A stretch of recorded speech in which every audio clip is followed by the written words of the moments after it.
So let me recap where I think we are based on what's happened this morning. And you'll have to excuse the informality of my language, but we kind of started the morning with 30 minutes basically of any one of those individual slides could be considered an oh crap slide, but when you put them all together, it just becomes really oh crap. Then we moved from that to hearing from Tom Friedman and Mark Tucker that we got to do something different.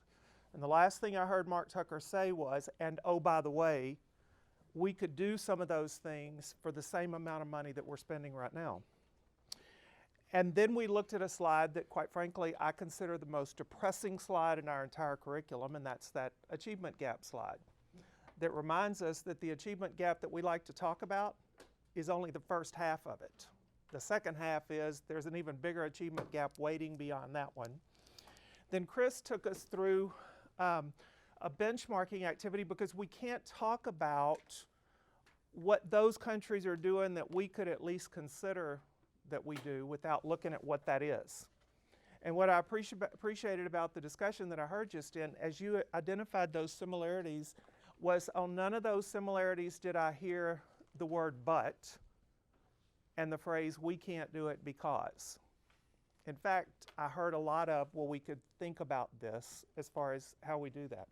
One of the things that frustrates me about this activity, when we talk about, well, why can't we do something different? The reason those countries are up there is because those countries are outperforming us on PISA and TIMSS, the international assessments. And I don't know if you remember, but when the last PISA results came out, I heard much more excuse making by people in this country than I did them say we might think about something different in order to stop this. Because that's countries from different parts of the world. So we can't just say, well, it's just all the Orient. I mean, they've got it because there's a number of other countries that are there. So at this point in this unit, we're going to begin to make a shift to say, okay, so what should we be doing as far as the U.S. is concerned? And we're going to start that with a text-based discussion. So what I need you to get out of your resources section, and you may have printed out the copy or whatever, but I need you to get out the report, what does it really mean to be college and work ready?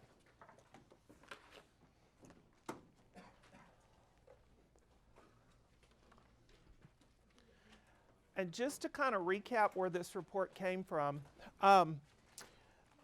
it's a report from our organization, but where it came from was several years ago, our CEO and the person who is a vice president in our organization, who is actually over the Center for International Educational Benchmarking, were having a conversation, and he posed a question to her. I'd like to see what's out there, what research is out there regarding what does it really mean to be college and work ready. And so they go through the exercise of looking for that information, and there wasn't any. There was all kinds of information about success in college and things like that, but when it came down to a conversation of what are the skills and knowledge and attributes of what a student needs in order to be successful in college and for college and work, there really wasn't a report out there. So as you look at that, there's 2.5 years of research behind this, and where that research came from, number one, and there's a list of researchers in there, it involves some leading researchers in all fields. People that probably came in with some preconceptions or some thoughts that were challenged in the course of this study. They looked at 8 of the most popular community college programs, and the reason they did that was because for most of our students, a significant percentage, almost half or a little bit above, that's their gateway to college, is community college. So if they can't be successful there, they don't have much chance beyond that. They did it by looking at 2 or 3 things. One, they looked at the actual resources that were being used, the books. They looked at student work. They looked at what students needed in their first year of mathematics courses, and they actually talked to instructors. And so what came out of that is what we're going to look at today. What I'd like for you to do is to take about 5 to 7 minutes and skim back through what you read and what you highlighted. And then I want you talking to some different folks, so I'm going to count you off into 4 groups and set up the structure for the discussion. But just take a minute, first of all, 5 to 7 minutes to read back through what you read, what you highlighted, make some notes in the margins for what you want to highlight in this discussion, and then I'll give you the next steps.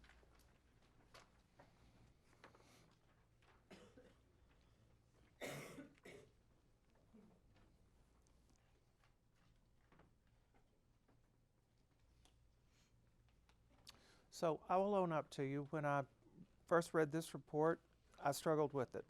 I was a principal at both the elementary and secondary levels. This challenged my beliefs.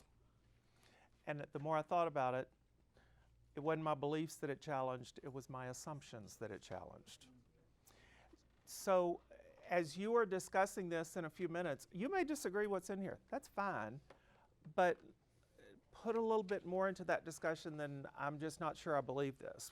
On what are you basing that? I will also tell you, as we go through today and tomorrow, we're actually going to look at 4 different views of college and career ready. 4 different, I think, well-founded views. And there are some contradictions in those views. This is the first of those 4. So the important thing to come out of this is, what is it that you believe? And what is it that your system supports as far as your beliefs, and what's the background information behind that? So I want you to be thinking about that. First thing I'd like for you to do is number off at your tables 1 to 4.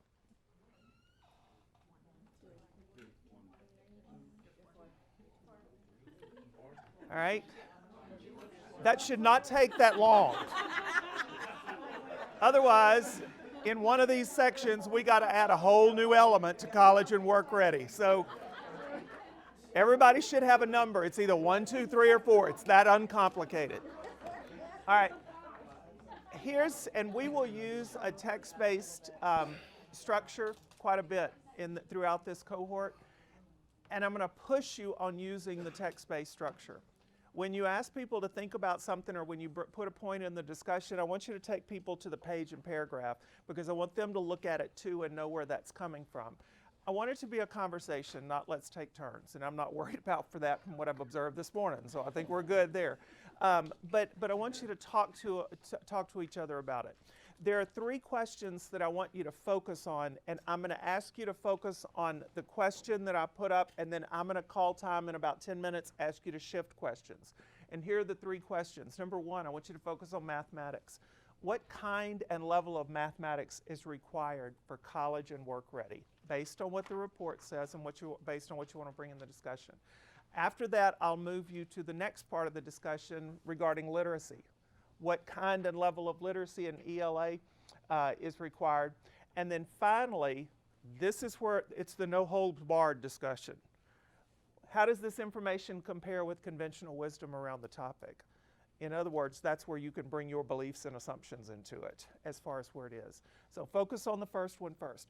I'd like for the ones, and I'm just going to ask you to huddle up, the only thing that you need to bring with you is that college and work ready report, and maybe a pen or a highlighter if you'd like to do that. I'm going to ask the 1s to kind of cluster in this area, the 2s to kind of cluster in that area, the 3s back there, and the 4s up here. So once you get back there, pull up chairs and have that conversation, and then I'll move you along time-wise. Ready to go. Yeah, it starts in there now. Yeah. So I think the opening statement under the English literacy section was pretty interesting. Reading and writing currently required of students in initial credit-bearing courses in community college is not very complex or cognitively demanding. Grade 11 and grade 12. And I'll tell you, I'll be transparent. I teach at Scottsdale Community College, and I remember doing exactly what they said. I take the content and dumb it down and make wonderful PowerPoints. But I think, and because I felt so many of my students came to me, they couldn't go on to a regular college, and they needed that support. And I almost felt like I was doing like a junior college program, and it was almost to me like,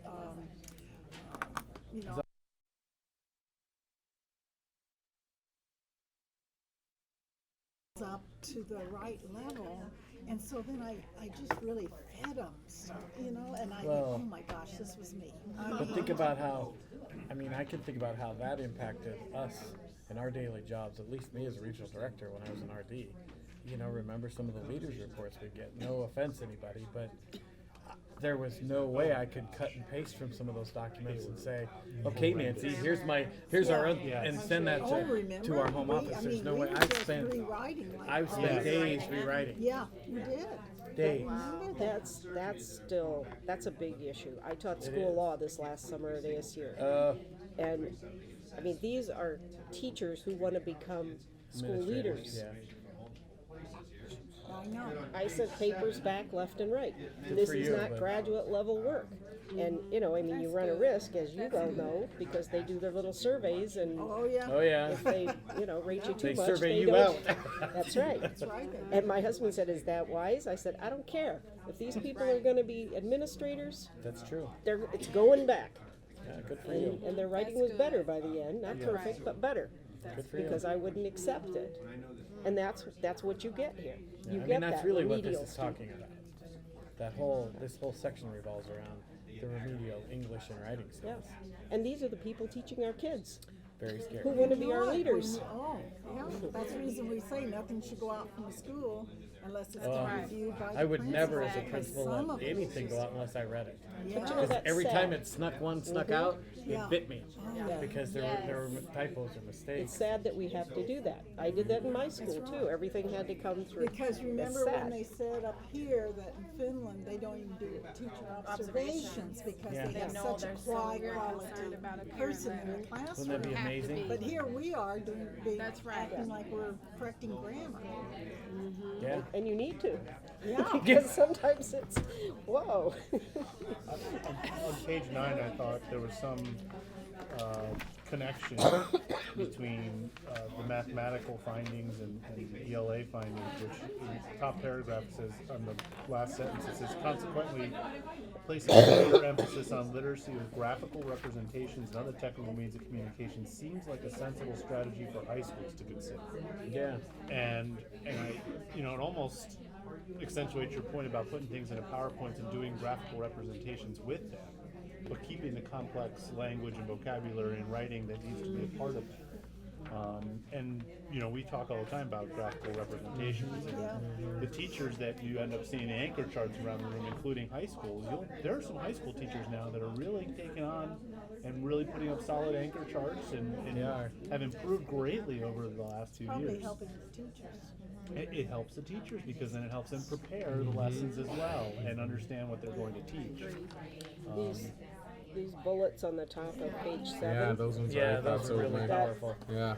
This is the meat. You were there. This is Yeah. the meat of what we're teaching our teachers at the next PD in September. And I wrote, Great. what are we doing in K-8 to support this, so to make sure that, because it's so hard to think, it's so hard to get kindergarten teachers to realize that you're helping the college and career ready foundation, it's so far away, Yeah. 12th grade is forever, they're just kindergartners, so what are we doing starting in kindergarten to help build on this so they're ready?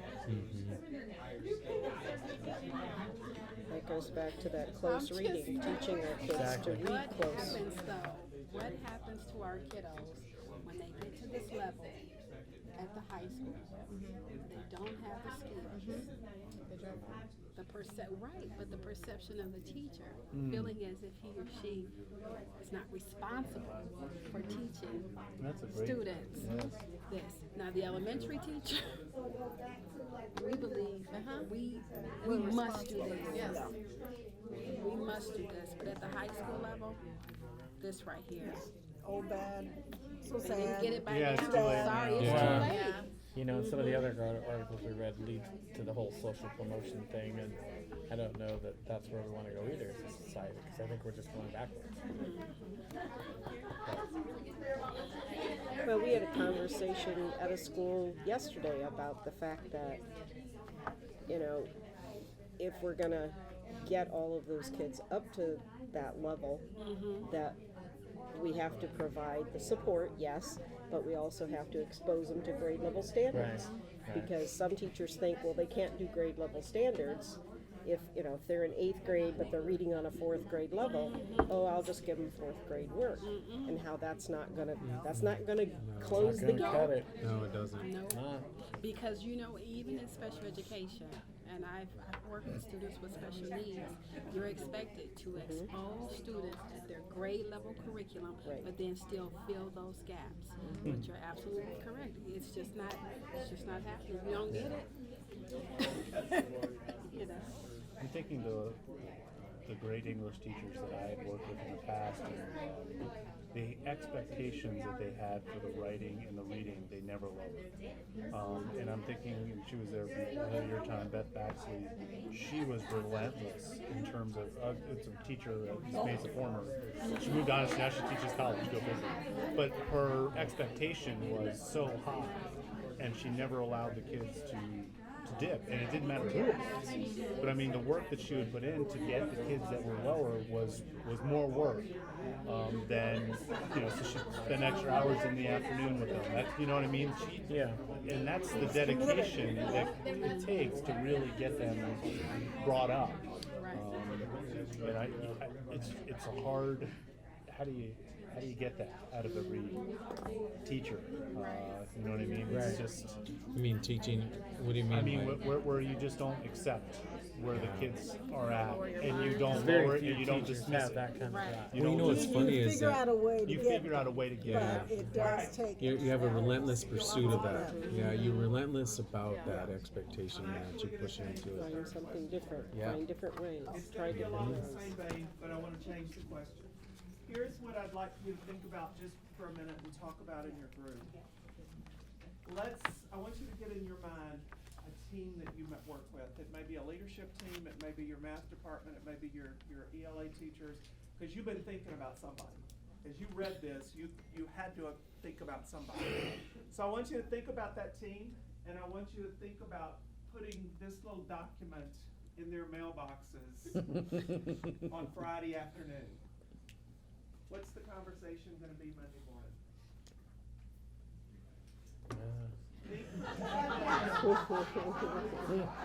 Because that goes, hang on, because that goes with this question.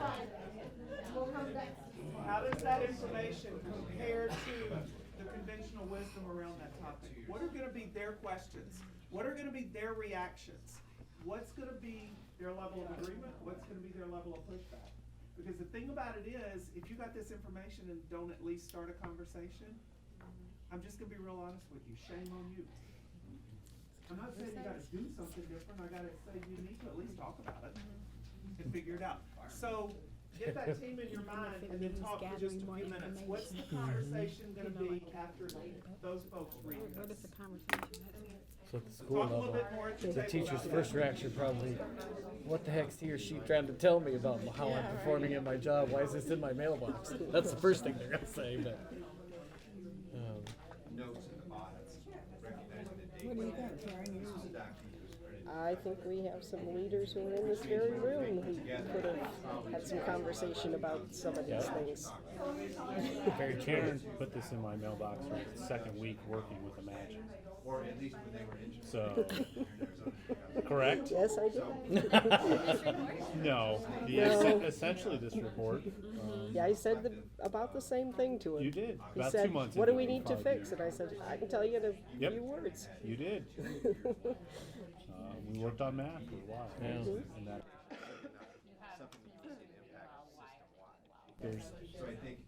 I mean, this is good for me to read as well, in addition to giving it to somebody else. I guess my first initial thought was if I gave this to the person, I would expect them to go, he's either reinforcing something he's saying, but not as a surprise. Like, oh, he's trying to get me and trying to tell me something I'm not already saying. How do you know that? I'm going to tell you, and then here's the research behind it. And so I think that's my hope, is that we get to people is more of that. Here's why. Here's the why. Here's what we've been talking about. Here's where we're going. Here's the data to Here's the support data that. support it and the research. Yeah, I think for me it would be, if I put it in that box, the expectation was let's talk about what was in this what was your takeaway? What was your thoughts on this?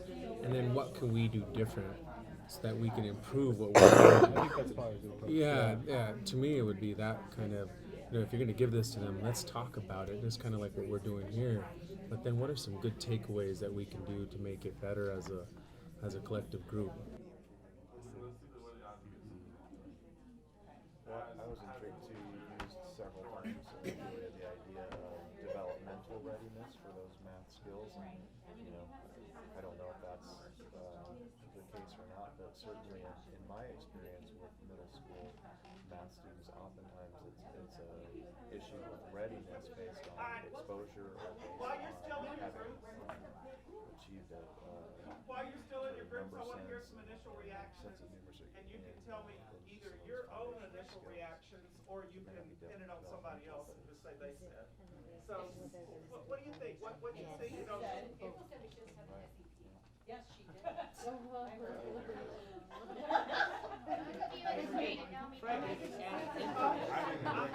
about. I was actually about adding it in. Come on back here just a minute. Angela, go ahead. Start us One off. of the things that was interesting for me as a high school principal, and I go back to that word dangerous gap that we talked about earlier, is that we focus a lot on our work and our end product as high school graduates. But I think the dangerous gap, though, is what's happening once they get to the college, too.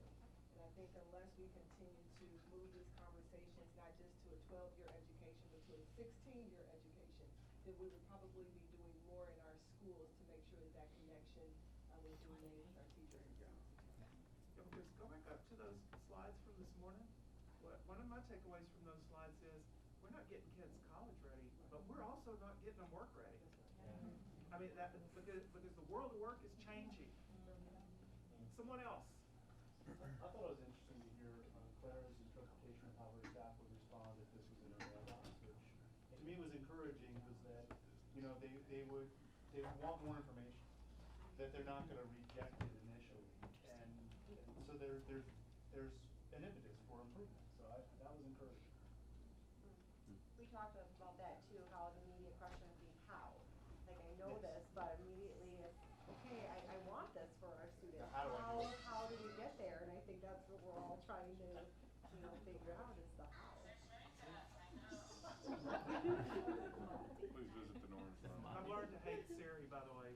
I think she was listening to Claire. And actually, my phone is Sam, so I'm not sure. Someone else. Initial reaction.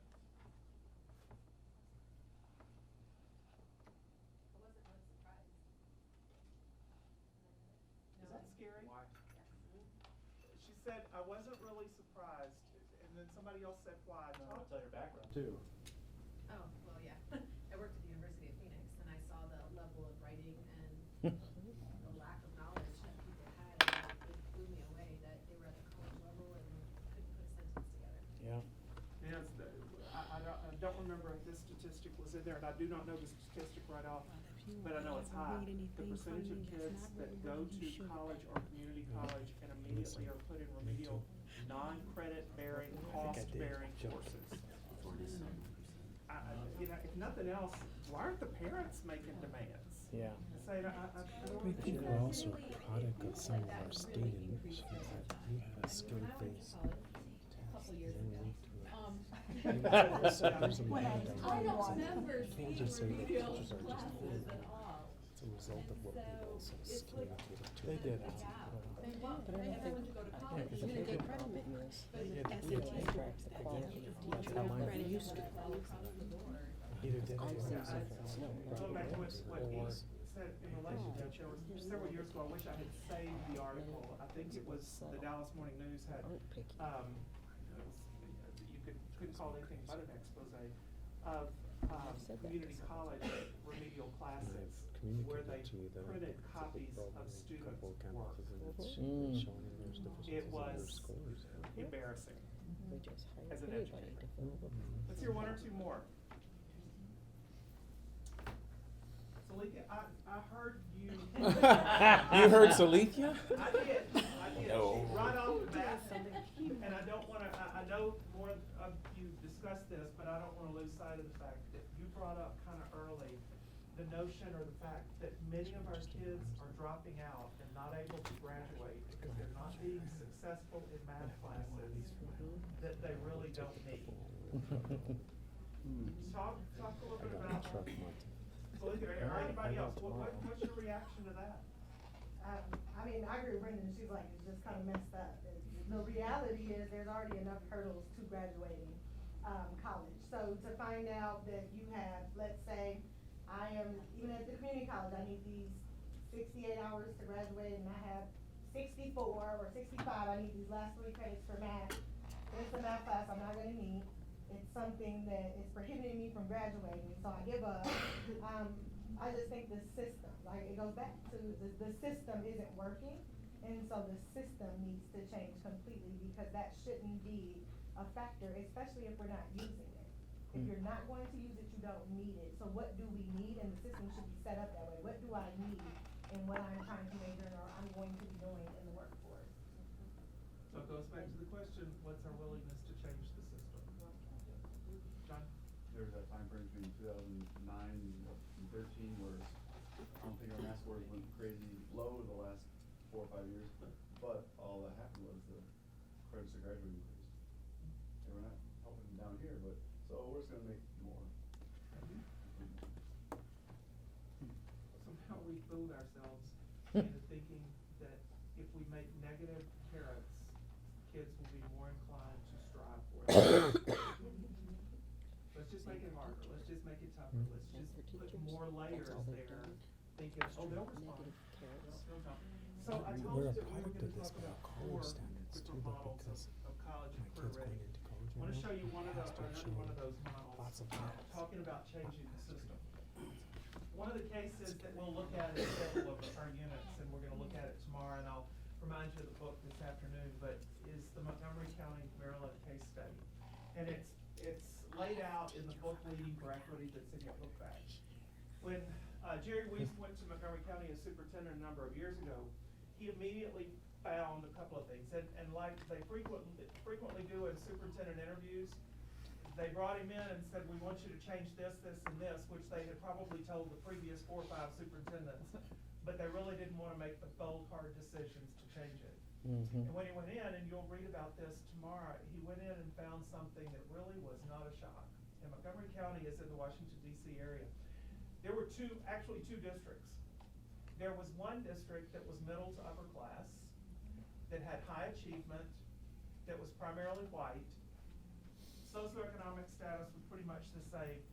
And then lo and behold, there was a whole nother district that was in the middle of that first district, and the map is in this book, that as they started looking at the data, that's where their discipline problems were, that's where their academic problems were, that's where the highest turnover was, that's where every problem that you can think of emanated. But the thing about it is, when we went there, they had great test scores as a district. Because guess what? Probably 3/4 of the district was in this part of the district, and they were high enough that they could hide the middle. And he went in and said, this isn't right. We gotta do something. And we'll talk more about that something. But they created a definition of college and career ready. And then they had to create a strategy to go with that definition. Well, here's their definition.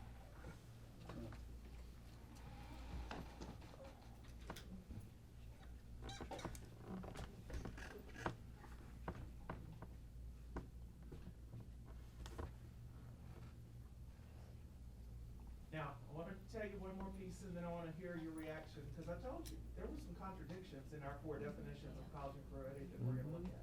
The report that you just read is copyrighted 2013. Remember I said it took 2.5 years. So they probably started that study late 2010, early 2011. The copyright on this book is 2009. Jerry Weiss, if I'm not mistaken, was in Montgomery County for about 8 years, which is unheard of for urban superintendents. I will also tell you that since Jerry Weiss has been gone, and I don't remember the date, but it's more recent than not, they've probably gone through 2 or 3 superintendents. So I can't tell you that they have sustained everything that's there. They have sustained a lot of it. But what do you think about this, especially in relation to what you just read? One thing that strikes me is they talk about advanced math, but there isn't a whole lot of concentration on the foundational math pieces. There's like reading foundational pieces, but not the foundational pieces of math. Okay, and I'll talk more about that in just a little bit. Someone else, what's another reaction? Those are easy things. Those are easy things to track. That's the first thing that came to my mind. It's like vertically aligned all the way down to kindergarten, so it's not putting any, I mean, everybody's responsible. Other reactions? It's almost It contradicts what contradicts you just this. read here It does about contradict algebra it. eighth grade. Yeah. Yeah, that's And that's why I want you to keep in mind the date, because tomorrow we're gonna look at another one that was from late 1990, that is more in alignment with that. But you've mentioned three things, and starting with that first one, they identified benchmarks of where they expected kids to be at different levels, but they didn't just identify benchmarks. Remember what we said, you can't tweak one element of the system without considering all other elements of the system. Not only did they do this, they changed their entire curriculum, they changed their entire professional development, they changed their entire staffing matrix, they changed all of those elements of the system to get to a point where we were more able to identify advanced math in grade 5 for kids and the levels of support in the system that had to go along with that. Yeah, that algebra thing, I told you earlier, I questioned it. I was a middle school principal. We had kids in 7th grade and 8th grade in algebra 1. We had kids in 7th grade Me geometry. too. Because my assumptions were, sooner I can get them into advanced math, the more successful they're gonna be. well. And the other thing is that the colleges though are requiring some of those, and it's very competitive at the college level. So when they see applicants, they want to see some of those higher. So we've almost supported that notion as well. And remember the notion of differentiation. Some kids are ready for it. I'm not saying take it away. Yeah. We're not saying take it away. But we are saying take into consideration those kids that need more support at heavier doses and heavier levels at the point at which they need it. Are we pushing them too fast without the foundation they need to be successful all the way up the line? Freddie, go ahead. I know as a governing board member for the South Union High School District, we have the high schools, and the common theme all the time is these children, all these feeder schools that offer Algebra 1 and 8th grade are not ready for our That's what math they do program. there. So in order for us, I mean, we'd have to change the whole mindset from everybody, that we may not need Algebra 1 and 8th grade, or maybe a smaller percentage of children taking it, but it'd have to be a mind shift for everybody. I don't know. And that's what I do like about this system. That's not the first time that appears. It appears first here, and there's things and benchmarks that kids had to meet below that to address exactly what you're talking about. Let's hear one or two more thoughts about this whole discussion and what you're thinking at this point. Is this their college readiness? I mean, is that all the indicators? Or are we just talking strictly academic? At the time, this was, notice, this is what I think in the book, it's called Keys to Success, but it's pathways to success for kids to get to a point where they felt we are putting them out into the world saying that they are prepared for this.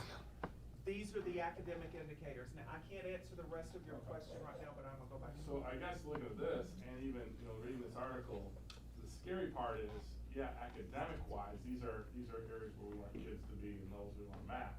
But when we talk truly college and career ready, there's so many other things, 21st century skills of oral communication, written communication, agency, collaboration. I mean, the list goes on and on that they need to be able to do. Where a student who isn't so highly prepared academically can make up ground that isn't even being discussed. Right, and Franco, I'll say this, and it's a roundabout way of addressing your question. Our organization, as much as we preach strategic thinking, just adopted a vision for our organization in the last couple of months.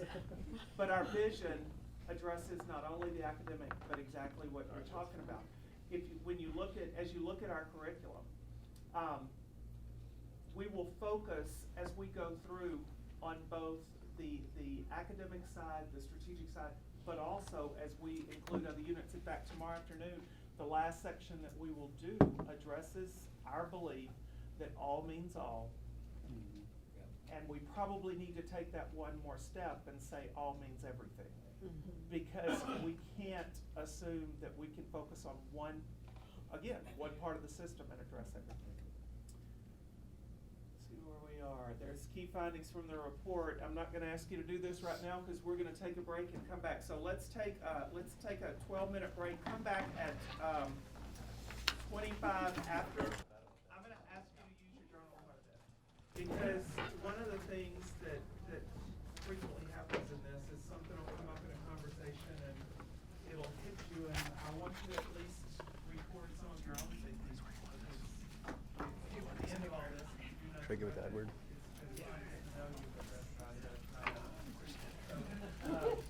That's not what we want. So I want you to do, before we leave this whole discussion, I want you to go back to your journal, and I actually want you to go back to the definition or the thoughts you started with of that whole notion of urgency.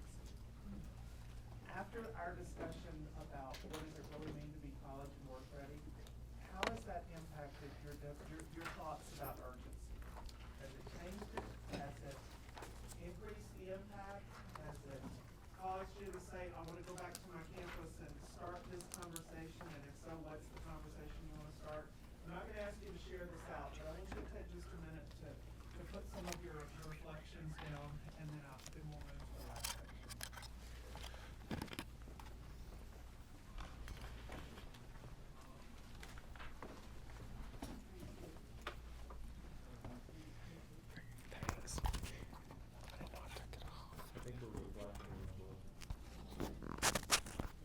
She hasn't stopped talking all day. Thanks, Josh. And thus the reason we use table tents, and thus the reason we move them around.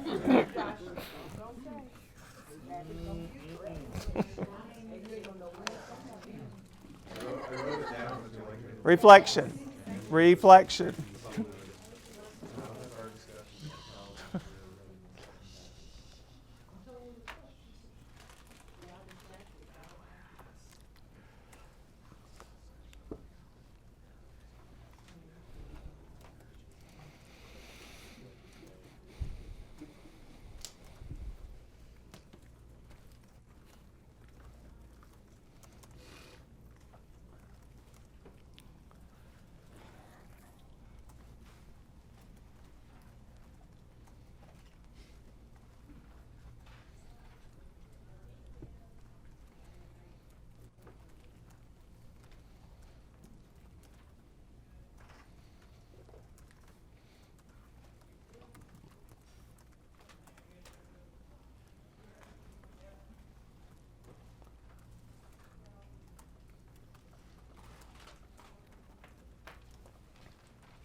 If you'll wrap that up.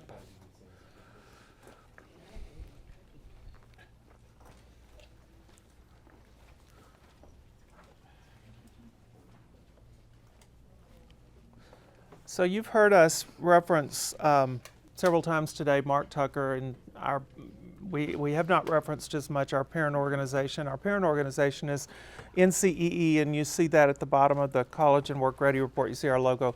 NCEE is the acronym for National Center for Education and the Economy. And our parent organization actually does quite a bit to try to influence state legislators, because we realize to change what we've been talking about, you can't change one part of the system and expect there to be greater impact. And so one of the states we were working with several years ago was the state of Kentucky, and the commissioner at the time, or secretary or whatever they were called, asked Mark Tucker and said, okay, you're talking about all this stuff, so what does that look like? What, in a nice little recipe, what does it look like? And he wrote a document that I'd like for you to get out now, and that's the 9 building blocks document.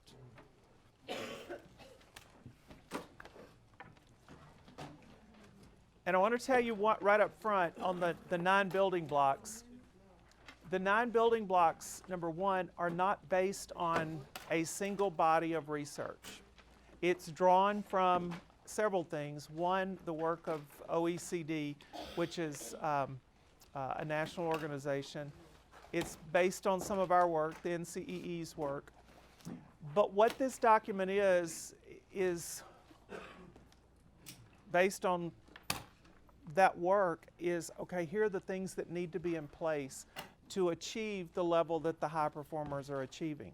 Now here's the interesting part. To our knowledge, there is no one country that is doing all 9 of these.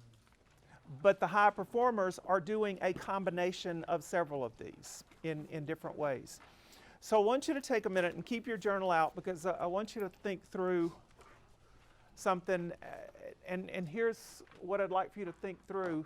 There's 5 of the building blocks, and then there's 4 more. I want you to take a minute to skim through those, and I want you to focus on building blocks 1 through 8, because building block 9 has more to do with the big picture system, a state system or a national system. But 1 through 8, I want you to think through for just a minute. As you look through that list, I want you to choose one of these 3 questions that you want to think about. Now, I will ask some folks to share and journal on one of those 3. Which one, as you think about your own context, would be most relevant, and why do you say that? Or which one would present the greatest challenge in the context that you are in right now, and why do you say that? Or which one of the 9 building blocks is your school or setting most prepared to advance? Because we're going to talk a lot about levers, and levers that would cause us to go to the next level. So you might look at one of these and say, well, I got the pieces in place, we just need to tweak it and push harder. So either one that you would use as a leverage point, one that you would say would be particularly challenging, or one that you would say would be most relevant based on your context. Think through that, look through that list of 1 through 8, and then journal your thoughts, and then we'll have some conversation.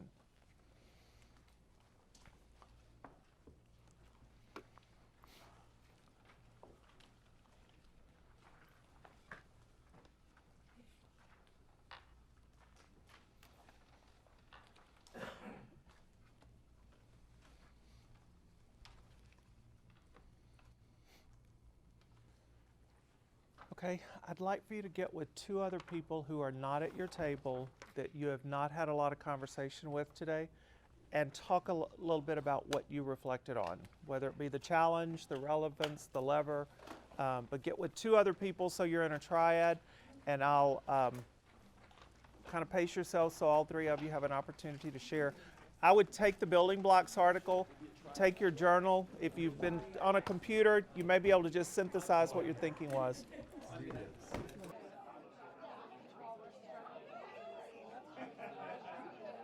So, I got to get a whistle or a bell.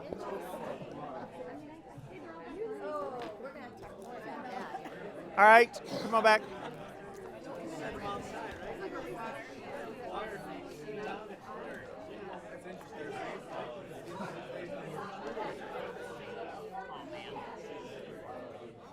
And this is day 1. This will be real fun. I want to hear a few of the comments or some of the conversation that went on in the group. So, Clara, thank you for volunteering. What's one thing your group talked about? Where's Sherry and April? We talked about one of the challenges, as April said, is also an opportunity. The whole was assuring us highly qualified teachers. That seems to be a theme. But How many raise your hand? We already talked about that. Okay. Yeah, so that was one of the areas that we really talked about. And we talked about how if we can highly qualified teachers in our buildings, we can actually create, or we can actually have some of these other building blocks working effectively in our building. But it actually starts there. Making sure that we have those highly qualified teachers. And April talked about using that as an opportunity, retaining the teachers that we have and coming up with creating a system to train and develop them. And so, but that's definitely one. We also talked about the whole idea of highly qualified teachers being able to provide quality tier 1 instruction. So a highly qualified teacher will be able to reach the majority of the students in the classroom. And so you begin to lessen the gaps. So, but that's what we want to put, that's what we want to focus. okay, Julia, what was y'all's conversation? We just shared out a couple of different things. One of the items for me, can I grab your sheet? We talked about having the perspective of a culture of expectations where everybody will succeed for all students, and how that connected back to the supports that were provided for at-risk students, building block number 2, and paying attention to that across the board, regardless of what kind of a population the school was serving. That notion is it's a nice phrase, that having a culture of high expectations where all students will succeed, but then what's our evidence that we really believe it? And I was sharing out with our group that in my particular setting, because we offer a program that is very highly challenging with the IB, we have some of our teachers have this sense that, well, students should come prepared to succeed in that program, and if they don't, then they don't belong there. And so having to really counter that, to focus on, we're here to really support students who are putting in the effort, and not just the ones that are coming ready to go. I was going to ask you, before we left this, I was going to ask y'all to think about 3 themes that came up and then I forgot about it. But as Chris and I were looking to get ready for that discussion, I should have counted the number of times I saw the word support. And support to make kids successful at all levels. Because that is a reality that some of us encounter, is we think kids should come to us already where we want them to be at the end, so that we can take credit for the gap that we didn't fill in.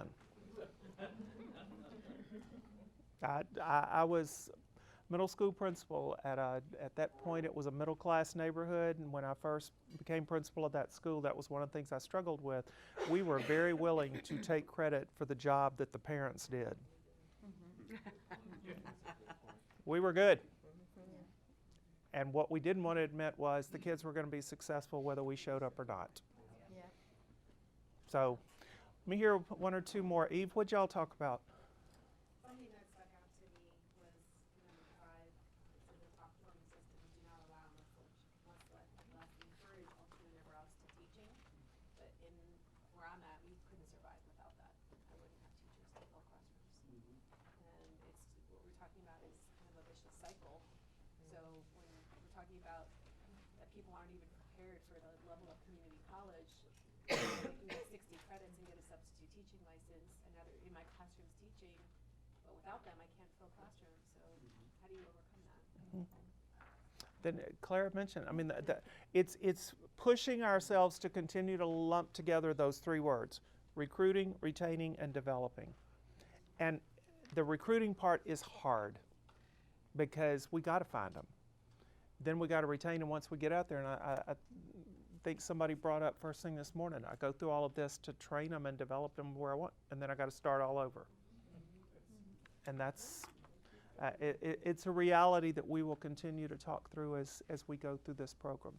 Let me hear one more. Jeff, what'd y'all talk about?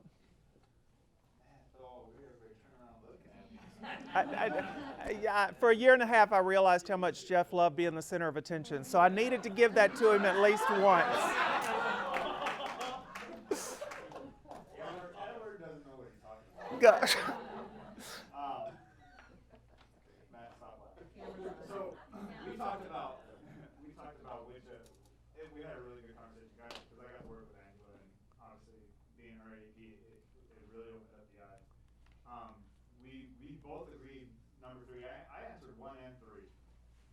So for that third one, we both said that redesign schools to number 6. Redesign schools to place in which teachers will be treated as professionals with incentives and support continuous improvement of professional practices and the performance of their students. And that's and we both really feel that's absolutely huge down there. Being in Coolidge, I didn't notice it until I actually got to be down there. But it does take a lot, and it's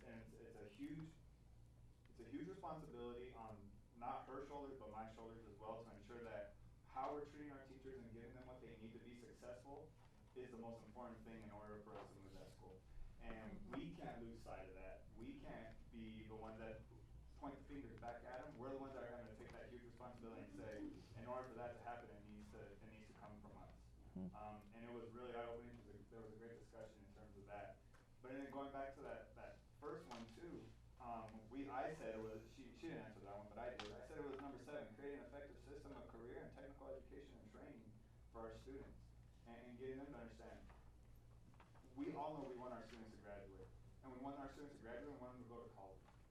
But unfortunately, when you have to leave school at 3 o'clock and be at work by 3:45 to make money to be able to provide for their families, we have to give them something that is going to be a stepping stone. They may not be able to go directly out of high school, but if we give them that opportunity to say, here's a trade, here's something it's far better than working at Safeway or at Sonic, we're going to get them there, and we're going to be able to give them that stepping stone to eventually move forward and say, you know what, it's time for me to take time, take a student loan, and go on. So this was really eye-opening now that I have a new context, and I appreciate you letting me be the center of attention for today. Oh, I'm not done. But the thing about it is, and you make a tremendous point, because the cold hard reality is, the kids that you're talking about are the ones that were in the statistics on the first 10 slides. That's who makes up those numbers that we were just shocked about.